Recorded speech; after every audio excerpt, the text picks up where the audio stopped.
4359년 오늘 7월 13일 오전 9시 57분 최근 마침내 특이점이 시작된다.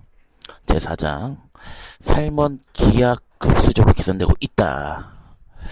대중의 견해는 실제 통계와 왜 다른가? 다음과 같은 최신 뉴스가 떴다고 생각해보자.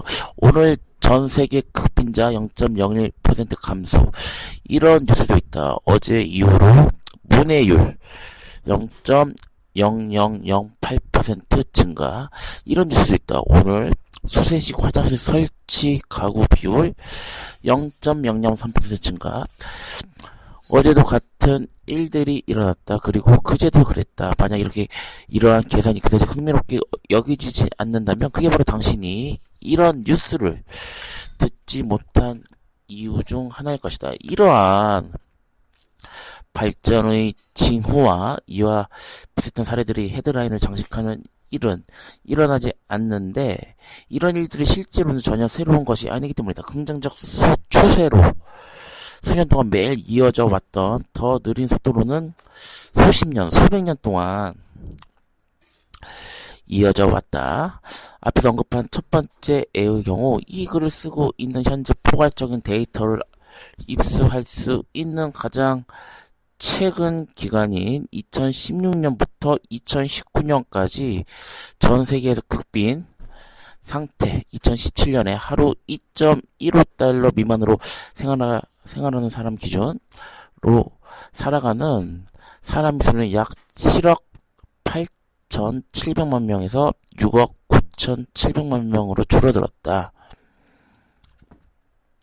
만약 이 감소 추세가 현재까지 대략 유지되었다 가정한다면 그것은 연간 약 4%씩 감소한 셈이고 하루에 0.011%씩 감소한 셈입니다. 정확한 수치에는 상당한 불확실성이 게재하지만 이 수치는 플러스 마이너스 10배 이내의 오차로 정확하다고 자신할 수 있다. 한편 유네스코는 2015년부터 2020년까지 전 세계의 문해율이 85.5%, 86.6%로 증가했다고 발표했다. 이것은 약 0.0008% 증가 것에 해당한다. 같은 기간 전 세계 인구 중에서 기본적인 또는 안전하게 관리하는 위생시설에 접근할 수 있는 비율이 73%, 78%로 증가한 것으로 추정된다.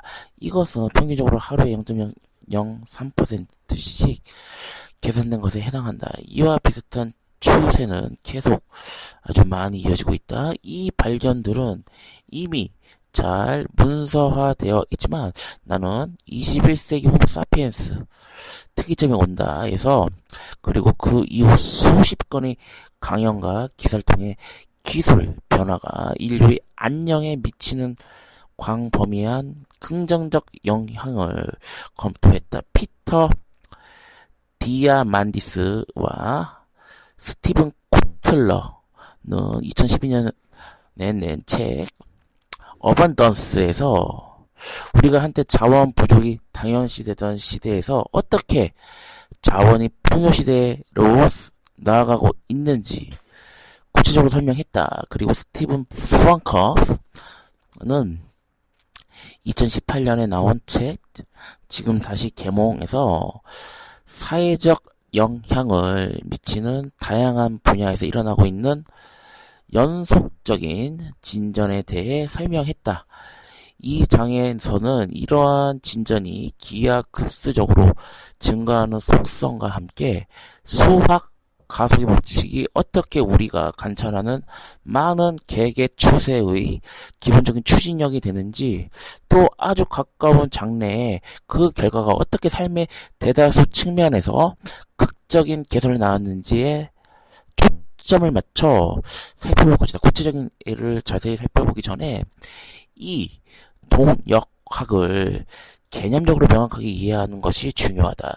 나의 연구는 기술 변화 자체가 본질적으로 기하급수적 속성을 갖고 있으며 소각 가속의 법칙은 모든 형태의 혁신에 적용된다고 주장하는 것으로 오해받을 때가 가끔 있다. 하지만 그것은 나의 견해가 아니다. 오히려 소각 가속의 법칙은 특정 종류의 기술의 혁신을 가속시키는 피드백 고리를 만들어내는 현상을 설명한다.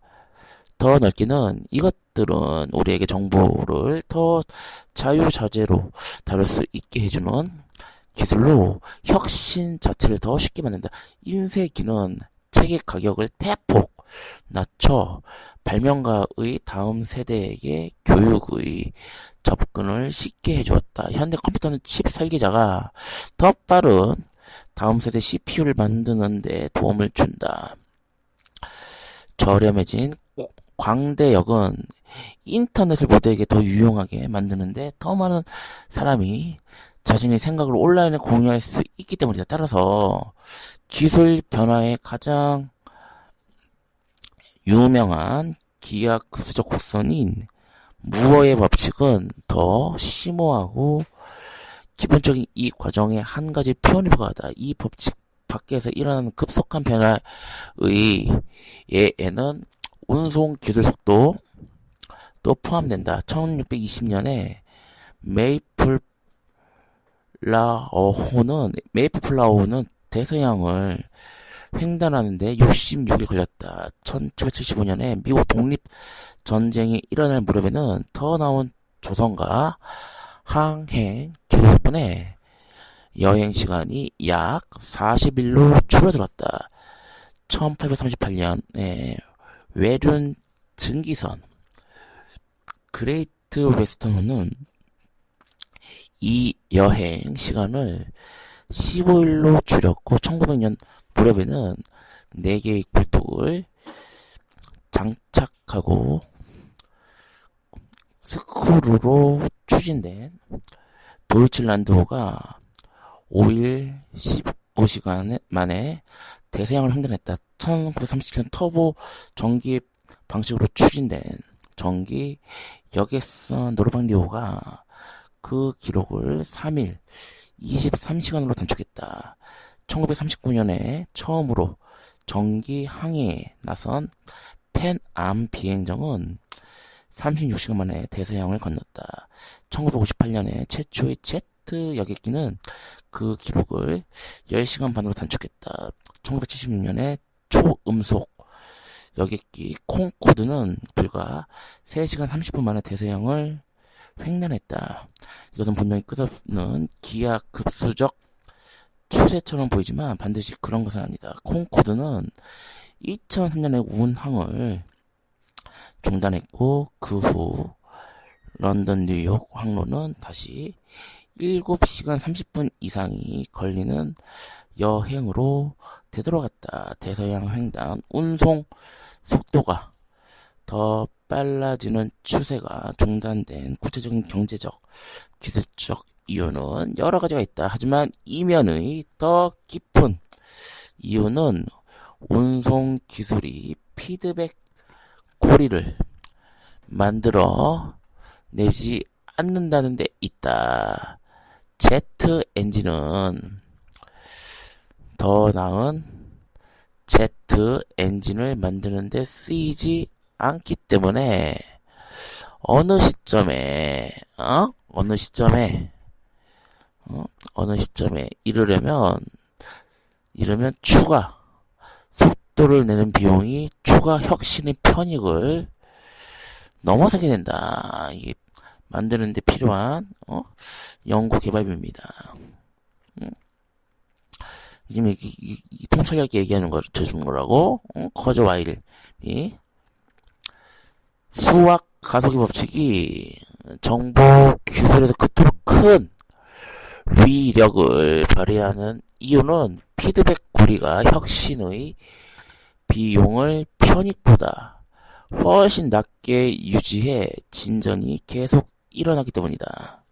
그리고 인공지능이 점점 더 많은 분야에 유용되면서 지금 컴퓨터 마케팅 분야에서 아주 익숙한 현상이 된 기하급수적 성장 추세가 이전까지만 해도 진전이 매우 느리고 비용이 많이 들었던 의학 같은 분야에서 가시적으로 나타나기 시작한 것이다. 2020년대에 AI 범위와 능력이 아주 빠르게 확대됨에 따라 식품과 의류, 주택, 건설, 심지어 토지 사용에 이르기까지 일반적으로 정보 기술로 간주되지 않은 분야에서도 급진적인 변화가 일어날 것이다. 우리는 지금 이러한 기하급수적 곡선에서 기울기가 가팔라지는 구간에 다가가고 있다. 요컨대 바로 이 때문에 다가오는 수십 년 동안 우리 삶이 대다수 측면에서 기하급수적 개선이 일어날 것이 확실하다. 일어날 것이 확실하다. 문제는 뉴스 보도가 이러한 경향에 대한 우리의 지각을 체계적으로 왜곡하는 데 있다. 뉴스가 이런 지각 능력을 체계적으로 왜곡하는 거다. 기레기라 하지. 기레기. 쓰레기와 기자의 합성어 기레기. 모든 소설가나 시나리오 작가가 하는 이야기처럼 지금 이런 기레기 출신이 어디 뭐 씨발 어디 뭐 장관자리 다 하나씩 꿰차고 있지. 모든 소설가나 시나리오 작가가 하는, 그래서 그 더러운 정부라는 겁니다. 씨발놈이 그 더러운 정부. 민주파리 똥파리 정부. 시나리오 작가가 하는 이야기처럼 청중의 관심을 사로잡으려면 위험이나 갈등 요소를 증폭시키는 요소가 필요하다. 고대 신화에서 스타워즈에 이르기까지 이것은 우리의 뇌를 사로잡는 패턴이다. 그 결과로 때로는 의도적으로 때로는 아주 유기적으로 뉴스는 이 패러다임을 모방하려고 시도한다. 사용자의 관여를 부추기고 그럼으로써 광고 수익, 핵심은 광고 수익입니다. 광고 수입을 올리기 위해 감정적 반응을 최대화하는데 최적화되어 있는 소셜미디어 알고리즘은 이 현상을 더욱 악화시킨다. 이것은 임박한 위기에 관한 이야기를 선호하는 반면 2장 첫머리에서 인용한 것과 같은 종류의 헤드라인을 뉴스피드에서 맨 밑으로 밀어내는 선택 편향을 만들어내는 나쁜 뉴스에 끌리는 우리의 경향은, 이거 봐. 강간, 살인, 이런 말초신경을 자극하는 이런 뉴스만 올리는 겁니다. 나쁜 뉴스에 끌리는 우리의 경향은, 사실은 진화적 적응이다.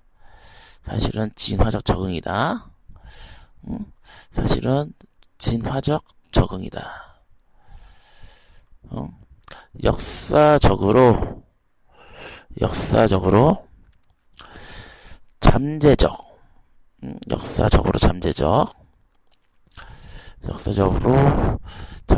위험에 주의를 기울이는 것이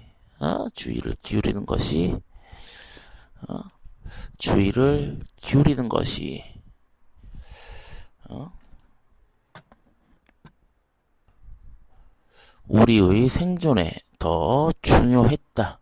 나뭇잎이 바스락거리는 소리는 포식자의 움직임일 가능성이 있으므로 농작물 작황이 작년에 비해 0.1% 증가했을 수 있다는 사실보다는 당연히 그 위협에 집중하는 것이 분별 있는 행동이다. 수렵 채집인 무리에서 근근히 살아가는 생활에 맞춰 진화한 인간에게 점진적으로 일어나는 긍정적 변화에 대해 생각하는 본능이 발달하지 않은 것은 전혀 놀라운 일이 아니다. 대부분 인류 역사의 삶의 질에 일어난 개선은 너무나도 자꾸 불충분해 한평생이 지나가는 동안에도 눈에 띄지 않을 때가 많았다. 사실 석기시대의 이 상황은 중세까지 계속 이어졌다. 예컨대 1400년에 영국의 1인당 추정 GDP는 1605파운드였다. 만약 그 해에 태어난 사람이 80세까지 살다 죽었다면 죽을 무렵의 1인당 GDP는 태어날 때와 정확하게 똑같았다. 1500년에 태어난 사람의 1인당 GDP는 태어났을 때 1586파운드에 떨어져 놨다가 80년 뒤에는 겨우 1604파운드로 증가했다. 1900년에 태어난 사람과 한번 비교해봐라. 그 사람이 80년 사는 동안 1인당 GDP는 6,734파운드에서 29,979파운드로 뛰었다. 따라서 우리의 점진적 발전에 적응하지 못하게 한 것은 단지 생물학적 진화뿐만이 아니라 문화적 진화도 같은 역할을 했다. 플라톤이나 섹스피어의 글을 아무리 살펴봐도 사회의 점진적 물질 발전에 주의를 기울이라고 촉구한 내용은 일절 없는데 그들이 살던 시절에는 그런 초대가 눈에 띄게 나타나지 않았기 때문이다.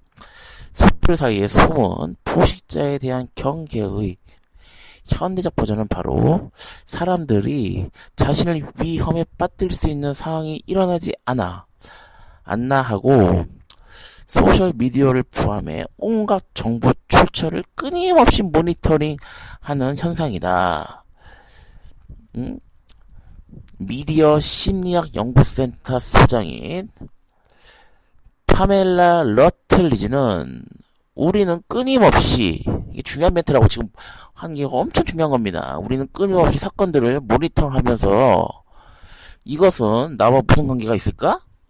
내가 위험에 처해 있을까? 라고 묻는다. 라고 말한다. 이것은 느리게 펼쳐지는 긍정적 진전을 평가하는 능력을 우리 머릿속에서 밀어낸다. 또 다른 진화적 적응은 과거를 실제보다 더 나은 것으로 기억하는 심리적 편향이다. 이것은 문서 기록으로 충분히 입증된다. 고통과 괴로움에 대한 기억은 긍정적 기억보다 더 빨리 사라진다.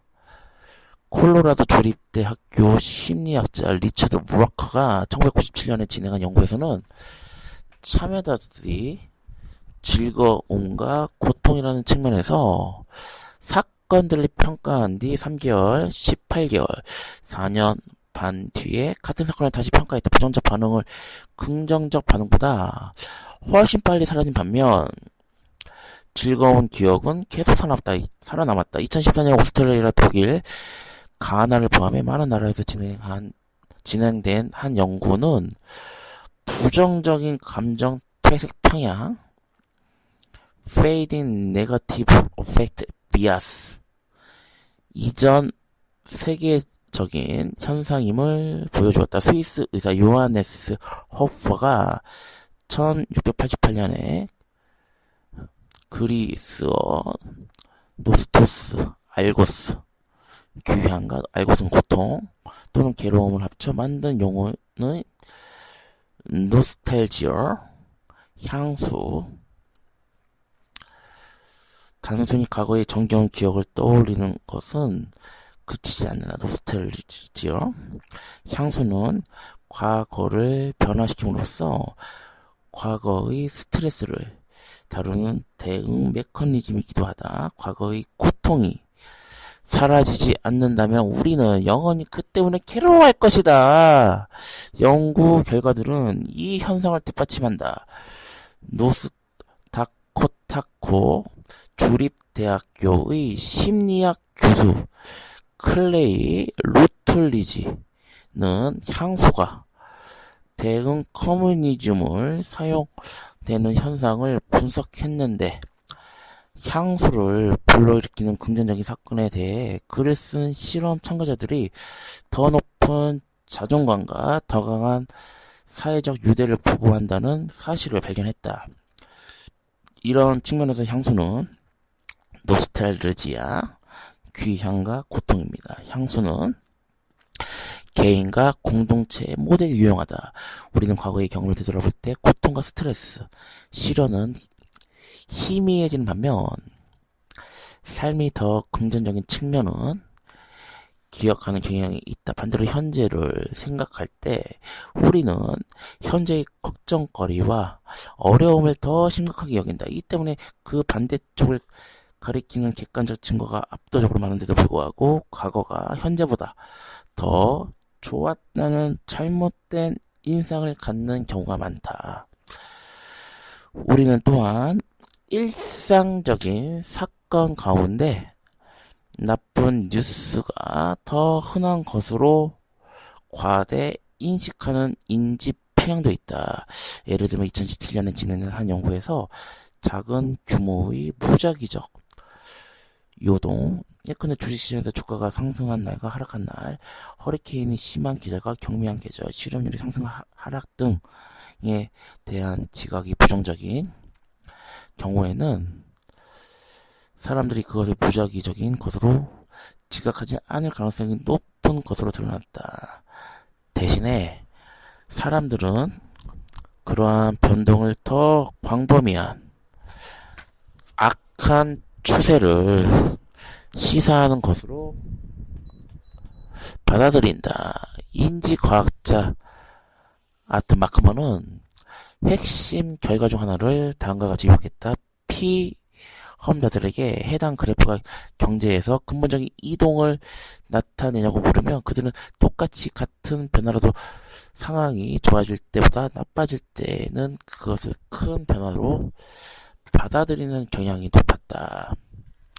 이 연구뿐만 아니라 이와 유사한 다른 연구들은 우리가 엔트로피, 모든 것이 해체되고 나빠지는 쪽으로 변화하는 것이 세계의 기본 상태라는 개념, 무엇을 기대하도록 조건화되어 있다고 시사한다. 이것은 좌절에 대비하고 행동을 촉구하는 건설적인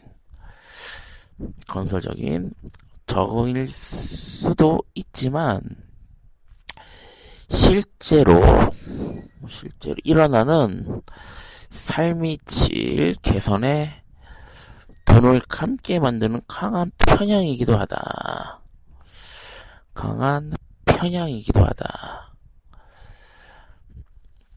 이것은 이것은 정치에 구체적인 영향을 미친다. 2016년에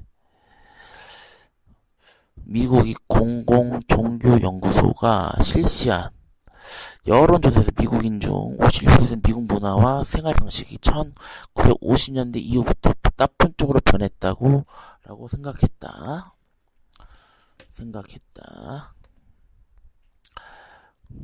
1년 전인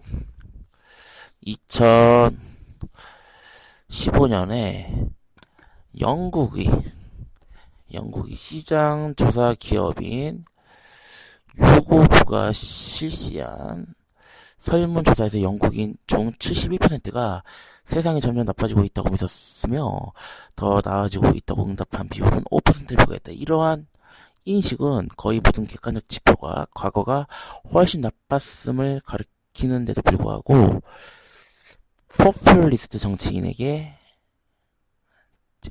이 포퓰리스트 말해 이 씨발놈이 포퓰리스트 정치인에게 잃어버린 과거의 영광을 되찾겠다는 공약을 내걸도록 부추기는 요인이다. 얼마나 언발에 오줌 들기 포퓰리즘. 이 포퓰리스트인데. 지금 그 개새끼. 이러한 현상을 보여주는 애는 많다. 한 예로 2018년에 실시한 한 설문조사 26개국 그래서 31,786명에게 지난 20년 동안 전 세계의 빈곤이 증가했지만 감소했는지 질문하면서 큰 폭으로 어느 정도로 생각하는지까지 물었다. 그 결과는 169쪽 도표에 나와 있다.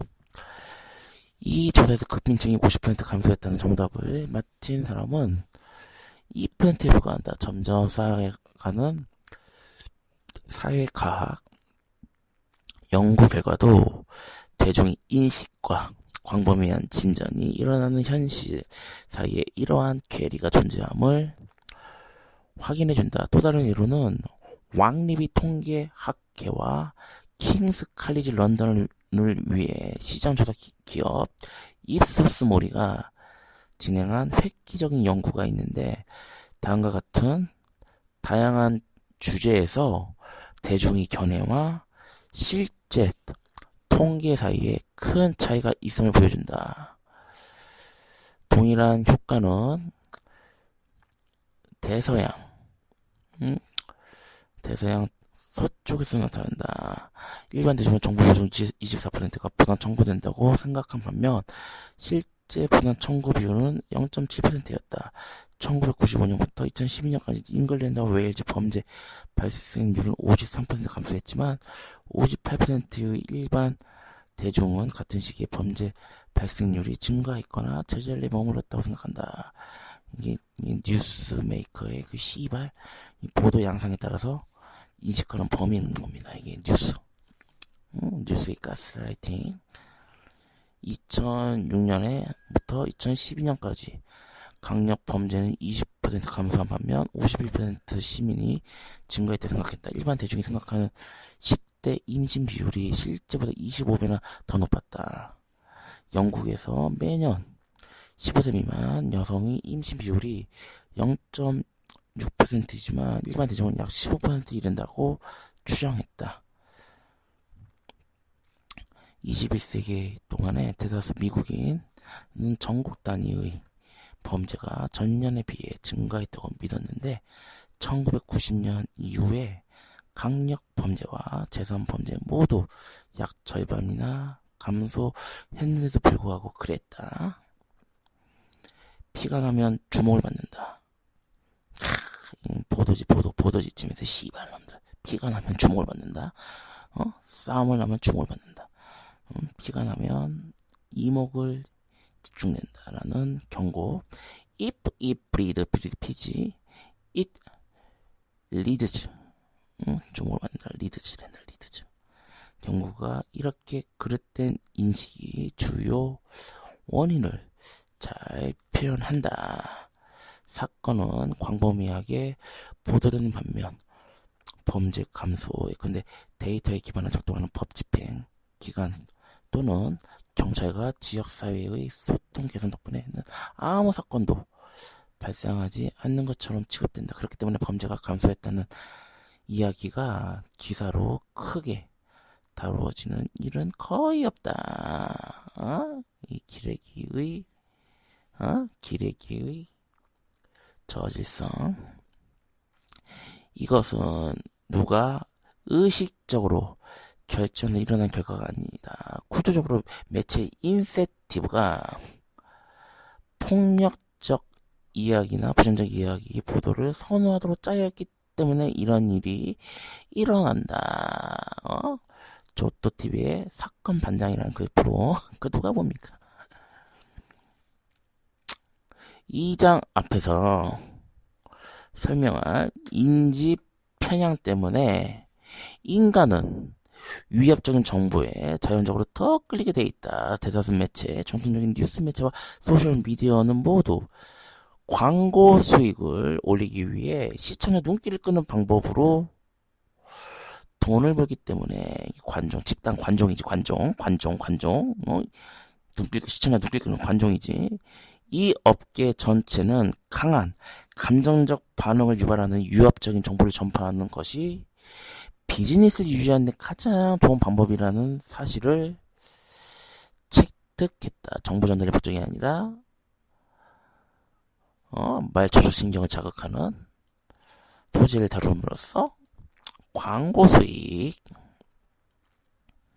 이것은 긴급성 문제하고도 연결되어 있다. 뉴스라는 단어는 문자 그대로 그 정보가 새롭고 시의 적절한 것임을 암시한다. 사람들은 미디어로 소비할 수 있는 시간이 한정돼 있기 때문에 최근에 발생한 사건을 우선시하는 경향이 있다. 문제는 그렇게 긴급한 사건은 대부분 나쁜 소식이 일어나는 데 있다. 2장 첫머리에서 강조했듯이 세상에 일어나는 좋은 일은 대부분 아주 점진적으로 일어나는 과정이어서 그런 이야기가 있건데 뉴욕타임즈 1면을 장식하거나 CNN에서 집중적으로 다룰 정도의 긴급성을 지니기가 매우 어렵다. 소셜미디어에서도 비슷한 효과가 나타난다. 재난 영상은 미디어에서도 비슷한 효과가 나타난다. 재난 영상은 공유되기 쉬운 반면 점진적 개선 이야기는 극적인 영상이 되기 어렵다. 스티븐 핑거가 말했듯이 뉴스는 세계의 이해를 오도하는 방법이다. 오도지, 오도. 응? 세계 이해를 오도하는 방법이다. 뉴스는 항상 일어나지 않는 사건을 다루지 않는다. 따라서 총격을 당하지 않는 경찰관이나 격렬한 시위가 일어나지 않는 도시는 뉴스거리가 되지 않는다. 폭력적인 사건이 영이 되지 않는 한 항상 클릭할 만한 헤드라인이 남아있을 것이다. 비관주의는 자기 현실적, 자기 실현적 애언이 될 수 있다. 오늘날에는 소셜미디어가 전 세계 각지에서 놀라운 뉴스를 모아 보도하기 때문에 이러한 현상이 특히 심해졌다. 반면에 이전 세대들은 주로 국지적 또는 지역적 사건에 관한 뉴스만 접했다. 하지만 나는 반대 주장을 하고 싶다. 낙관주의는 미래에 대한 근거 없는 추측이 아니라 오히려 자기 자기 실현적 애언이다. 더 나은 세계가 정말로 가능하다는 믿음은 그것을 만들기 위해 열심히 노력하도록 자극하는 강력한 동기가 된다. 이 책은 오타가 없어. 딴 책을 읽으면 오타가 겁나 많은데 비등 예를 들면 자꾸 했지만 법정이라는 사람의 수탄이 타파는 오타 투성입니다. 왜 이렇게 오타가 나는지 모르겠어. 근데 지금 보는 이 책은 오타가 없다. 오타 신기하게. 그래서 오타 같은 건 조금씩 있거든. 근데 오타 하나도 없는데 이게 완벽주의자를 추구했네. 이 사람 커저 와이라는 사람이 확인하기 때문에 오타가 없는 거야. 책에서도 완벽주의자지. 딱 보면 알거든. 데니얼 카너먼은 사람들이 세상에 대한 추정을 할 때 사용하는 잘못된 무의식적 어림법을 설명한 연구, 그 가치도 그 사람만의 가치가 있겠지만 인류의 진보나 인류의 보편 타당한 공연적 개발을 위해서는 지금 마치는 특이점이 시작된 데가 훨씬 더 인류의 공영 발전에 기여한 바가 크다. 기여하는 바가 크다. 왜냐면 시간에 따라, 시기에 따라, 시대에 따라, 시기에 따라 우리가 집중해야 할 포커싱이 각각 다르기 때문에 그렇습니다. 데니얼 카너먼은 사람은 사람들이 세상에 대한 추정을 할 때 사용하는 잘못된 무의식적 어림법을 설명한 연구로 노벨 경제학상을 수상했다. 이들의 연구는 사람들이 사전 확률 어느 집단에 대해 성립하는 것은 일반적으로 그 집단에 속한 개인에서도 성립한다는 사실을 체계적으로 무시한다는 것을 보여주었다.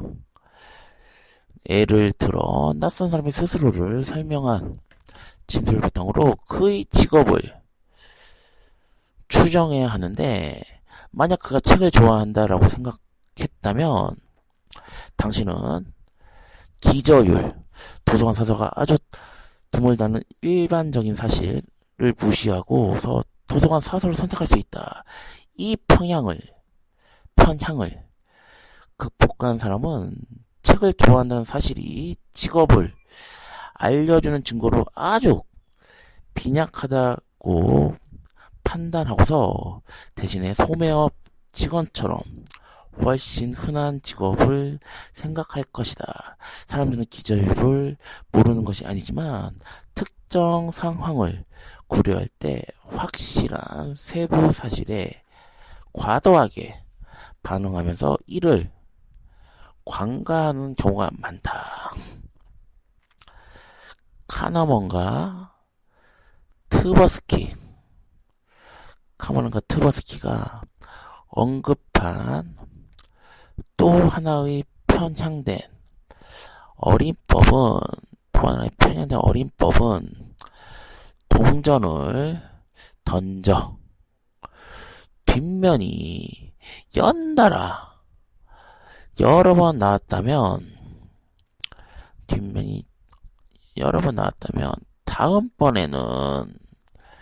다음번에는 앞면이 나오리라고 기대하는 것이다.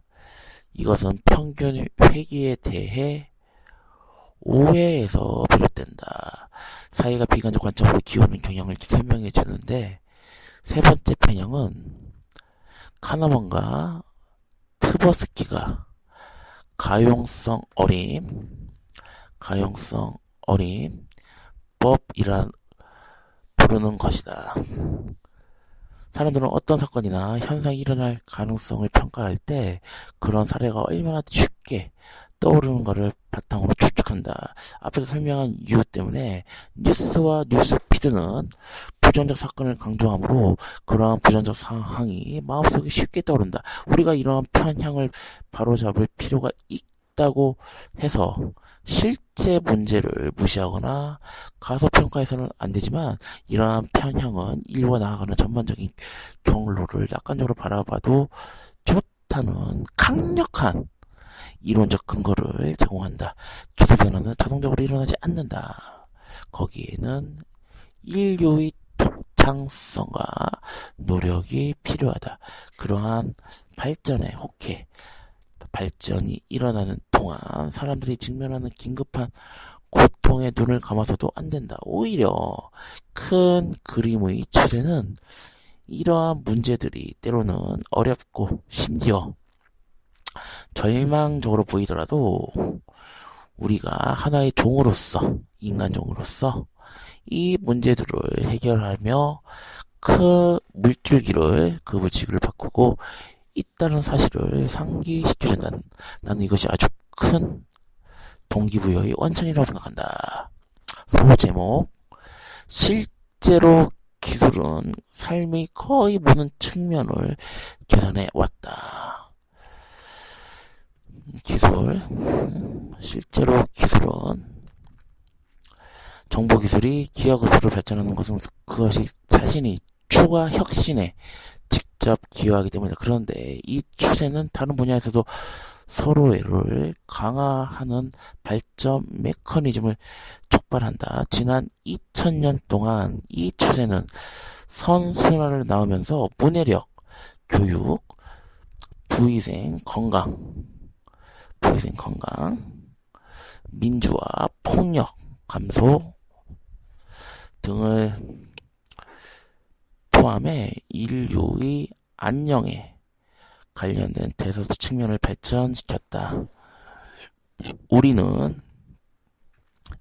인류의 발전을 경제적 측면에서 생각하는 경우가 많았다. 해가 갈수록 사람들은 돈을 더 많이 벌면서 더 나은 삶의 질을 돌릴 수 있다. 하지만 진정한 발전은 단순히 부를 축적하는 경제뿐만 아니라 훨씬 심오한 것을 포함한다.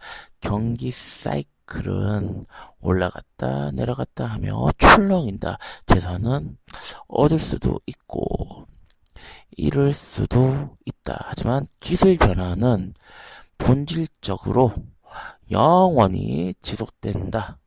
우리 문명은 일단 어떤 것을 유용하게 하는 법을 배우면 일반적으로 그 지식을 계속 유지하면서 그것을 바탕으로 더 나은 것을 발전시킨다. 이렇게 줄곧 한 방향으로 진행되는 발전은 가끔 사회 뒷걸음치게 만드는 자연재해나 전쟁, 팬데믹 같은 일시적인 재앙에 맞서는 강력한 균형추 역할을 해왔다. 교육, 의료, 위생, 민주화처럼 서로 뒤엉킨 요소들은 상호 강화, 피드백 고리를 만든다. 한 분야의 발전은 다른 분야에서도 혜택을 가져다 주는 경우가 많다. 예를 들면 더 나은 교육은 유능한 의사를 배출을 늘리고 유능한 의사는 더 많은 아이가 건강하게 학교를 다닐 수 있게 해준다. 이것은 아주 강력한 의미를 지닌다. 새로운 기술은 직접 적용되는 분야와 아주 멀리 떨어진 분야에서도 아주 큰 간접적 혜택을 가져다 줄 수 있다. 예를 들면 20세기 가전제품은 사람들에게 많은 시간과 노동을 절약하게 해줘서 뿐만 아니라 능력 있는 수많은 여성이 노동시장의 진입을 용이하게 함으로써 해방적이고 변혁적인 변화를 촉진했다. 그 결과로 많은 분야에서 여성이 필수적인 기여를 하게 되었다. 일반적으로 기술 혁신은 더 많은 사람이 사회에서 자신이 잠재력을 활짝 펼치는 데 도움을 주는 조건을 촉진하고 그 결과로 더 많은 혁신이 가능해진다고 말할 수 있다. 이게 좋은 글입니다. 이게 잠재력을 활짝 피는데 도움을 주는 거. 또 다른 예로 인쇄기 발명은 교육에 대한 접근을 개선하고 크게 확대해 더 유능하고 정교한 노동력을 공급함으로써 경제 성장을 견인했다. 분해력 향상은 생산과 교역의 협응을 향상시켰고 이것은 더 큰 번성을 낳는 결과를 가져왔다. 부의 증가는 다시 인프라와 교육 부분의 투자 증가를 낳아 선순환을 가속시켰다. 한편 대량 인쇄 커뮤니케이션은 민주화를 촉진했고 그 결과로 시간이 지남에 따라 폭력이 감소했다. 인쇄 커뮤니케이션은 그런 결과가 나왔다. 인쇄 커뮤니케이션.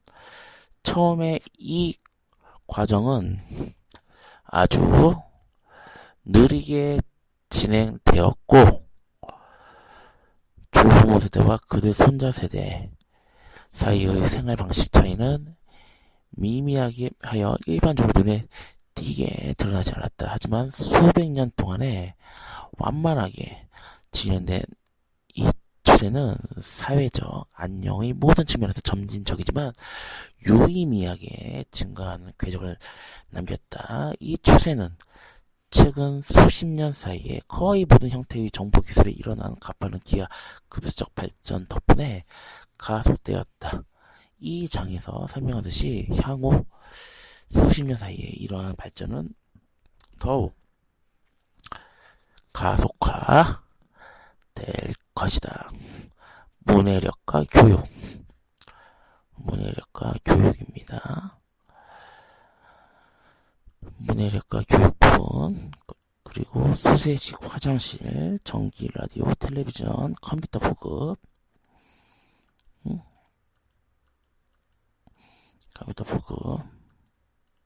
기대수명,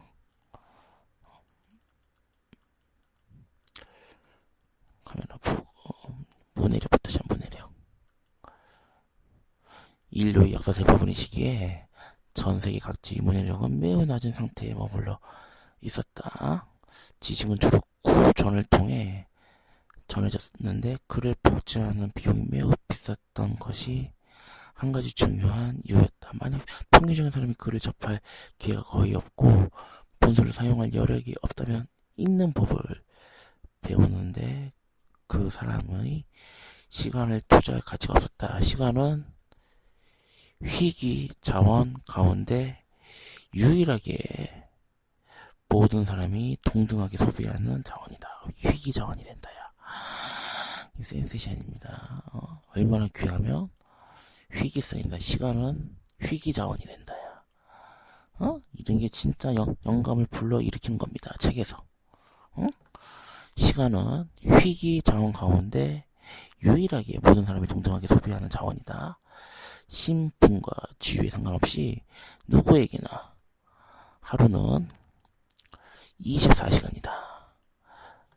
시간을 어떻게 써야 할지 결정할 때 잠재적 선택에서 어떤 편익을 얻을 수 있는지 생각하는 것은 당연히 합리적인 판단이다. 읽는 법을 배우려면 아주 많은 시간을 투자해야 한다. 생존 자체가 어렵고 책이 보통 사람이 접근하기에 매우 비싼 사회에서 이것은 결코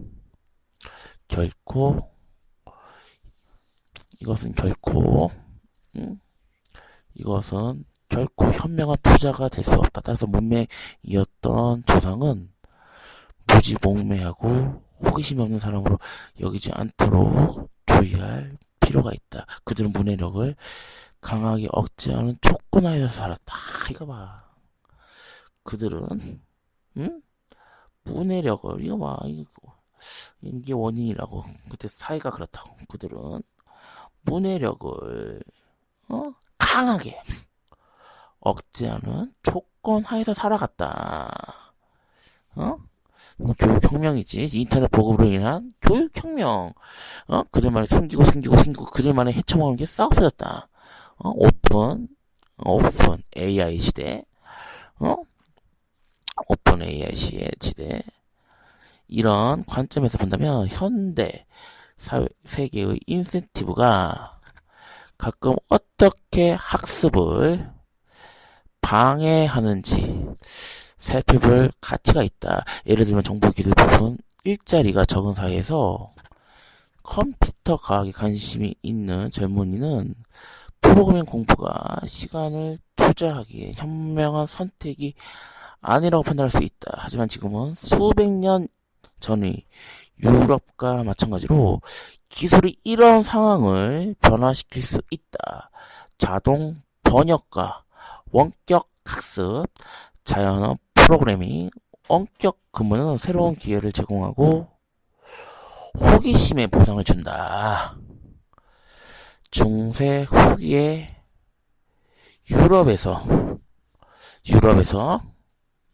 중세 후기에 유럽에서 활판 인쇄의 도입과 함께 값싸고 다양한 읽을 거리가 널리 보급되면서 보통 사람들은 문해력을 갖는 것이 현실적으로 가능해졌다. 중세가 끝나갈 무렵 전체 유럽인 중 글을 읽을 줄 아는 사람 비율이 5분의 1, 20% 미만이었다. 80%가 문맹률이라는 거지. 80%가 문맹이었다. 문해력은 일본에서도 한국을 쳐들어온 그자도 문맹이었다. 문맹이었는데 가장 높이 올라갔지. 감각이 빨라서 그래. 감각. 그 사람은 감각이 겁나 빠른 겁니다. 감각이지, 감각. 문해력은 대체로 성직자 집단과 읽을 것이 필요한 직업군 한정되었다. 계몽주의 시대에 문해력은 점차 확대되었지만 1750년경에 유럽의 주요 국가들 중에서 문해력이 50% 이른 나라는 네덜란드와 영국뿐이었다. 1870년 무렵에는 에스파냐와 스페인과 이탈리아만이 그 기준에 크게 뒤처졌는데 있었는데 상대적으로 덜 발달한 경제와 당시 얼마 전에 있었던 내전 탓이 컸다. 하지만 전 세계 평균은 유럽보다 훨씬 낮았다. 1800년에 전 세계에서 글을 읽을 수 있는 사람은 10명 중 1명도 안 되었던 것으로 추정된다. 하지만 19세기 동안에 대량 생산된 신문이 보급이 문해력을 광범위하게 촉진하는 데 도움을 주었고 또 사회개혁을 통해 모든 어린이에게 기본 교육을 제공하기 시작했다. 그러면서 1900년 전 세계에서 글을 읽을 줄 아는 사람은 4명 중 1명, 25% 미만이었다. 25%이기 때문에 85%가 문맹이었다. 20세기, 20세기 동안 공교육이 전 세계적으로 확대되면서 1910년에는 전 세계의 문해률이 4명 중 1명이 이상으로 올랐었다.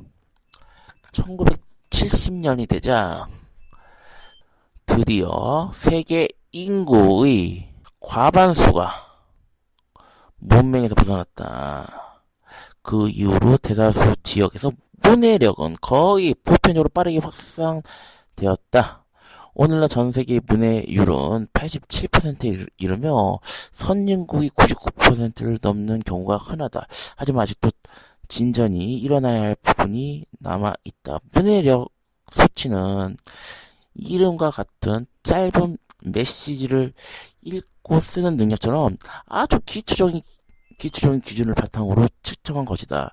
문해력의 질을 평가하기 위해 새롭고 더 풍부한 기준들이 개발되었다. 예를 들면 2003년에 미국에서 실시한 성인 문해력 조사에서는 미국 인구 중 86%만이 기본 이하보다 높은 점수를 받았다. 9년 뒤의 비슷한 조사에서도 유의미한 증가는 나타나지 않았다.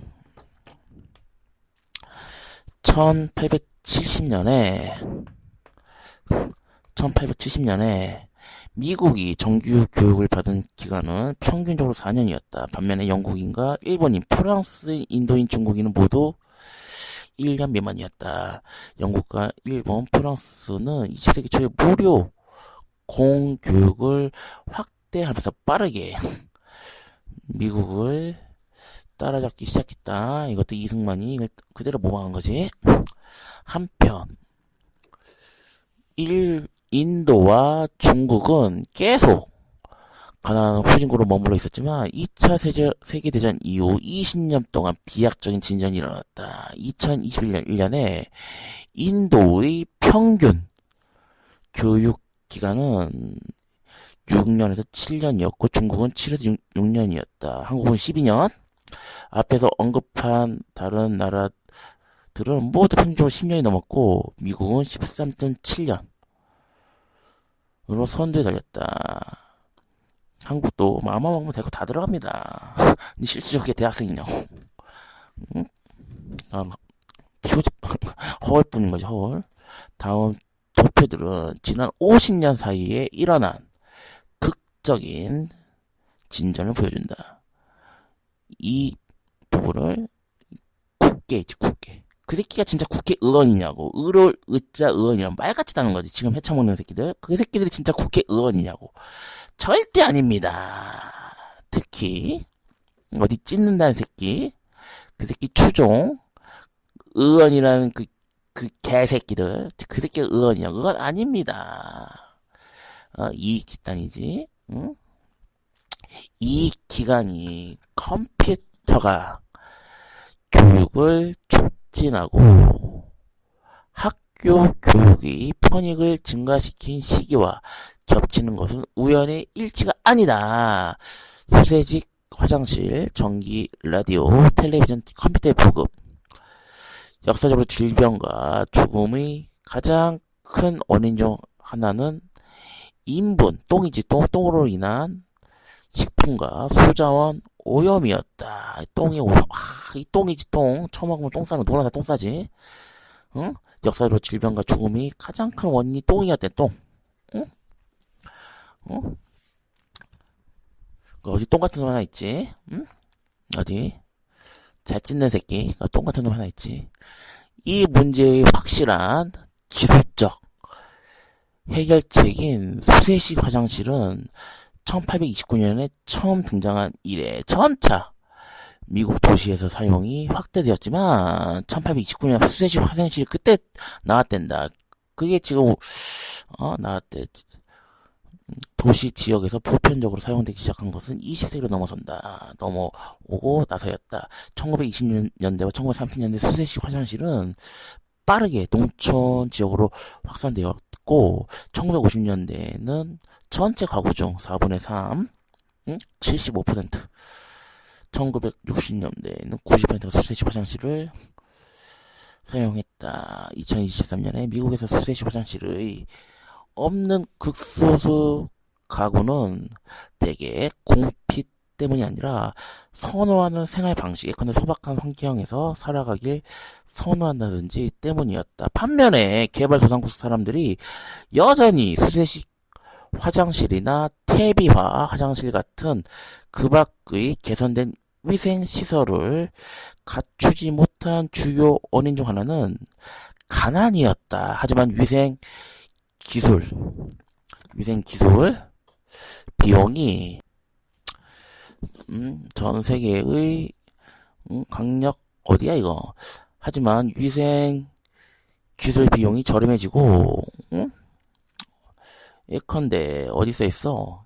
1950년대 전체가 90%가 2023년에 미국에서 수세식 화장실이 없는 극소수 가구는 대개 궁핍 때문이 아니라 선호하는 생활 방식, 근데 소박한 환경에서 살아가는 것을 선호하는 것, 히피 때문이었다. 반면에 개발도상국 사람들이 여전히 수세식 화장실이나 퇴비어 화장실 같은 그 밖의 개선된 위생시설을 갖추지 못한 주요 원인 중 하나는 poverty, 가난이었다. poverty, 가난.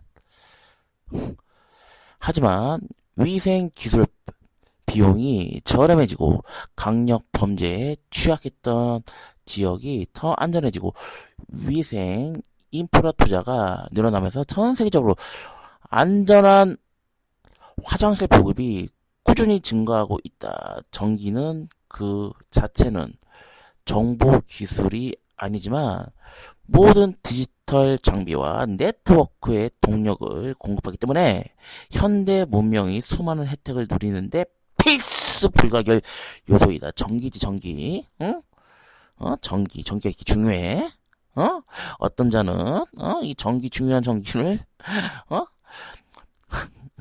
어디 무슨 패널에, 해갖고, 온 산천하를, 패널을 덕지덕지 붙였지. 이게 중요한 전기를. 원자력으로 전기를 뽑아보면 그렇게 효율적으로 뽑을 수 있는데, 미친 자. 안전. 관념주의, 교조주의, 그 미친 자. 응? 아니, 미친 자지. 재앙이라 하지, 재앙. 디제스터. 문 디제스터지. 컴퓨터가 등장하기 이전에도 전기는 노동력을 절약하는 획기적인 장비들을 돌아가게 하고 사람들이 밤에도 일하고 놀 수 있게 해주었다. 전기가 이렇게 중요한 거라고. 전기가. 응? 전기, 교류전기는 니콜라 테슬라. 교류전기. 대단한 거지.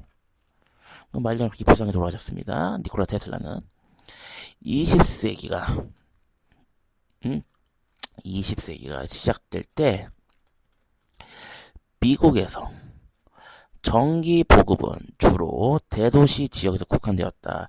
대공황이 시작될 무렵에 전기 보급 속도가 느려졌다. 하지만 1930년대와 1940년대 프랭클린 루즈벨트 대통령이 대규모 농촌 전기 보급 계획을 추진했는데 이것은 미국의 농업 중심 지역에 전기 기기의 효율성을 보급하는 것을 목표로 삼았다. 1951년에는 전체 미국 가운데 95% 이상의 전기가 공급되었고 1956년에는 전기 보급 계획이 사실상 완료된 것으로 간주되었다. 나머지 세계에서도 전기 보급은 대개 비슷한 양상으로 진행되었다. 도시에 맨 먼저 보급되었고 교외 지역과 농촌 지역에 차례로 그 뒤를 따랐다. 지금은 전 세계 인구 90% 이상의 전기 혜택을 누리며 살아간다. 아직도 전기의 혜택을 누리지 못하는 사람들이 남아있는 주요 이유는 기술적인 것이 아니고 정치적인 것이다. MIT 교수 따론 아제몰루와 그의 동료 제임스 로본스는 인류의 발전에서 정치 제도가 차지하는 핵심 역할에 대해 중요한 연구를 했다. 간단히 말하자면 국가가 더 많은 사람에게 자유로운 정치 참여를 허용하고 미래를 위해 혁신하고 투자할 수 있는 안정성을 제공해야 번영의 피드백 고리가 뿌리를 내릴 수 있다. 세계 인구의 약 10분의 1은 여전히 전기를 공급하지 못하고 있는데 전기 공급은 매우 어렵게 만드는 원인이 바로 여기에 있다. 폭력이 빈번한 지역에서는 사람들이 값비싼 전기 인프라에 투자할 가치를 느끼지 못하는데 애써서 설치해봤자 금방 파괴될 가능성이 높기 때문이다. 마찬가지로 도로가 열악하고 위험하다면 고립된 지역 사이에 자체 동력을 생산할 기계와 연료를 운송하기가 배달하기가 어렵다. 운송이지. 분야의 성자. 다행히도 값싸고 효율적인 광전지 덕분에 고립된 지역의 전기 보급이 계속 확대되고 있다. 전기 보급이 확대되고 있다는 전기를 통해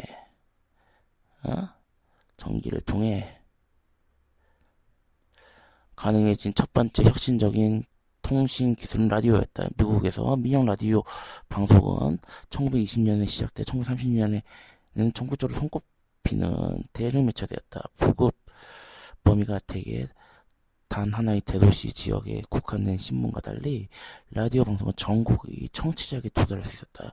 이런 특성은 진정한 전국적 매체 문화의 발전을 촉진했는데 캘리포니아 주에서 메인 주에 이르기까지 동일한 정치 연설과 뉴스 오락 프로그램들을 들을 수 있었기 때문이다.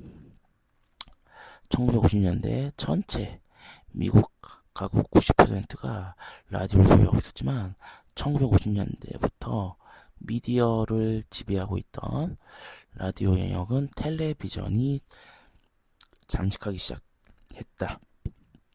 이에 따라 청취자의 습관도 변했다. 라디오 프로그램은 범위를 좁혀 뉴스와 정치, 스포츠에 집중하기 시작했고 사람들은 차 안에서 라디오를 많이 청취했다. 1980년대부터 매우 편파적인 정치 토크쇼가 라디오의 가장 강력한 힘은 중 하나가 되었다. 반대 정보를 차단함으로써 청취자의 편향을 강화한다는 비판을 받았다. 2010년대에 스마트폰과 태블릿이 확산되면서 전통적인 라디오 주파수를 사용하지 않고 온라인으로 스트리밍되는 라디오 콘텐츠 비율이 증가하고 있다. 텔레비전의 수명 패턴은 라디오와 비슷했지만 미국이 이전보다 훨씬 더 발전한 상태였기 때문에 기하급수적 증가가 훨씬 빠르게 일어났다. 과학자와 공학자 19세기 후반에 이미 텔레비전으로 이어질 기술을 이론화하기 시작했고 1920년대 후반에는 최초의 원시적인 텔레비전 시스템이 개발되고 시연되었다. 이 기술은 1939년 무렵에 미국에서 상업적 경쟁력을 지닌 단계에 이르렀지만 2차 세계대전의 반발로 전 세계적으로 텔레비전의 생산이 사실상 중단되었다. 하지만 전쟁이 끝나자마자 미국은 빠르게 텔레비전을 구입하기 시작했다. 새로운 방송국들이 전국적으로 들어섰고 1954년에 이르자 대다수 가구가 TV를 한 대 이상 소유했다. 보급률은 급속하게 증가했고 1962년에는 TV를 한 대 이상 소유한 가구가 90% 이상에 이르렀다. 그러고 나서 그 다음 30년 동안은 레이트 어댑터가 TV 시청 대열에 조금씩 합류하면서 성장 속도가 느려졌다. 그 비율은 1997년 98.4%에 이르면서 정점을 찍었는데 그 후로는 약간 감소하여 2021년에는 약 96.2% 수준에 머물렀다. 감소 원인은 과도한 텔레비전 시청에서 벗어나려는 문화적 변화, 경쟁자인 온라인 오락 등장, 온라인 장비를 통해 텔레비전 스타일의 프로그램, 스트리밍이 가능해진 최근의 추세를 포함해 여러 가지가 있다. 소동적 미디어 소비가 가능한 라디오와 텔레비전과 달리 상호 작용할 수 있는 컴퓨터는 더 넓은 가능성을 열어준다. PC는 1970년대 캠백1과 1975년에 큰 인기를 끈 엘테어 8800과 같은 모델을 통해 미국인 가정에 들어오기 시작했다. 1970년대 끝난 무렵에 애플과 마이크로소프트 같은 회사가 보통 사람들 반나절 만에 작동법을 배울 수 있는 사용자 친화적 PC를 내놓으면서 시장이 큰 변화를 가졌다. 1984년 슈퍼볼 경기 때 애플이 내놓은 유명한 광고가 계기가 되어 컴퓨터 이야기가 전국에 회자되었다. 5년 이내에 컴퓨터를 보유한 가구 수는 약 2배나 늘어났다. 그 기간에 사람들은 컴퓨터를 주로 워드 프로세싱이나 자료 입력, 간단한 게임을 위한 용도로 사용했다. 하지만 1990년대에 들어 인터넷 보급과 함께 컴퓨터의 유용성이 크게 확대됐다. 1990년 1월에 인터넷의 전체 도메인 네임 시스템에 등록된 호스트 수가 약 17만 5천 개를 부과했다. 2000년 1월에는 그 수가 7,200만 개로 치솟았다. 이와 비슷하게 전 세계 인터넷 트래픽 용량은 1990년 약 1만 2천 기가바이트에 있던 것이 1999년에는 3억 600만 기가바이트로 급증했다. 이것은 컴퓨터의 유용성을 증대시키는 집중의 원인이 되었다. 양질의 컨텐츠가 많을수록 스트리밍 서비스가 더 많은 이용자를 끌어들이고 더 높은 요금을 부과할 수 있듯이 사용 가능한 콘텐츠의 풀이 기하급수적으로 확대됨에 따라 인터넷은 더 많은 사람에게 유용한 존재가 되었다. 그리고 이것은 긍정적 피드백 고리를 만들어냈다. 새로운 사용자 중 많은 사람은 자신의 콘텐츠를 올렸고 그러면서 인터넷의 가치가 더욱 높아졌다. 그 결과 1990년대에 들어 가정용 컴퓨터는 워드 프로세싱 작업과 원시적 게임을 하던 플랫폼에서 전 세계의 대다수 지식에 접근하고 사용자를 다른 대륙의 사람들과 연결시켜 포털이 되었다. 전자상거래가 부상하면서 컴퓨터를 통한 구매 활동이 크게 늘어났고 2000년대 소셜미디어가 등장하자 온라인 경험을 통해 매우 풍부한 상호 작용이 가능하게 되었다. 2017년, 2021년에 전체 미국 가운데 약 93.1%가 컴퓨터를 소유하고 있었으며 가장 위대한 세대가 쇠퇴하고 밀레니엄 세대가 가정을 꾸리면서 그 비율은 계속 증가했다. 한편 전 세계적으로 컴퓨터 소유 비율이 꾸준히 상승했다. 스마트폰에 내장된 컴퓨터 덕분에 개발도상국에서 가장 시장 침투가 빠르게 확대되었으며 2022년에 전 세계 인구 중 3분의 2가 최소한 한 대의 컴퓨터를 갖게 되었다. 오늘 방송 여기까지 합니다. 오늘 유튜브 내용입니다. 오늘 방송 여기까지 합니다. 바로 올립니다. 시작하면 바로 올립니다. 오늘 방송 여기까지 합니다. 4359년 7월 13일 오늘의 오양방송이었습니다. 또 만납시다. 또 만납시다.